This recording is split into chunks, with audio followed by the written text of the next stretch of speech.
जी हाँ, आप सभी ने दुनिया का 7वां अजूबा ताजमहल तो देखा ही होगा और उसके बारे में जानते होंगे कि पूरे विश्व से हज़ारों, लाखों, करोड़ों लोग देखने ताजमहल को आते हैं और ये वही ताजमहल है जिसे शाहजहाँ ने बनवाया था और इसको बनाने के लिए उसने लगभग-लगभग पूरी मुगलिया सल्तनत का सारी की सारी संपत्ति लगभग ख़त्म कर दी थी और ये वही दौर था जब उसने लोगों पर एक्स्ट्रा टैक्सेशन किए थे। उसने सूखे की परवाह नहीं करी और पूरी तरीके से ताजमहल के निर्माण में लगा रहा और मोहब्बत की इस निशानी को 21 साल के बाद बनाकर उसने पूरा किया और उसको बनाने के बाद उसको बनाने वाले मज़दूरों के उसने हाथ तक कटवा दिए।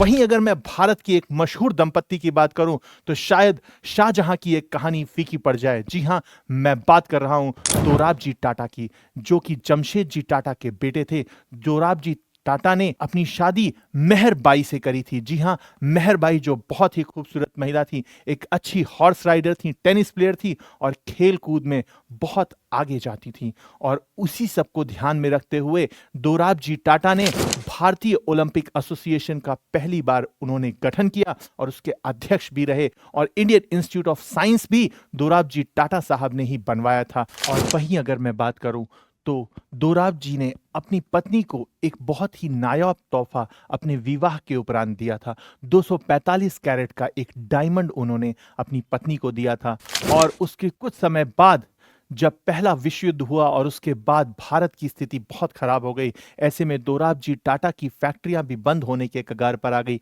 और एक भारतीय नारी होने के नाते अपने पति का पूरा-पूरा सहयोग उनकी पत्नी ने किया और अपनी सारी ज्वेलरी और वो 245 कैरेट का डायमंड भी दोराबजी टाटा को दे दिया। उसका इस्तेमाल करते हुए उसे गिरवी रखकर दोराबजी टाटा ने फिर से अपनी कंपनी को रिवाइव किया, जिसे आज हम टाटा के रूप में देख रहे हैं। वो दोराबजी टाटा की मेहनत थी। और अगर वक्त बीतता गया हम बात करें 1930 का वो दौर था जब मेहरबाई को ब्लड कैंसर डायग्नोस हुआ और पूरे विश्व के डॉक्टर्स ने भी मिलकर उनका इलाज नहीं कर पाए और 1931 में उनका दुखद निधन हो गया। उसके बाद उनके पति ने ये जो एक सिंबल ऑफ लव था उसे सिंबल ऑफ पर्पस बना दिया। उस डायमंड को 245 कैरेट के डायमंड को उन्होंने बेचकर अपनी पत्नी के नाम पर एक चैरिटेबल हॉस्पिटल खोला, जिसे आज टाटा मेमोरियल नाम से आप सभी लोग जानते हैं और पूरे विश्व के लोग इस अस्पताल में अपना कैंसर का बहुत ही सस्ते दामों में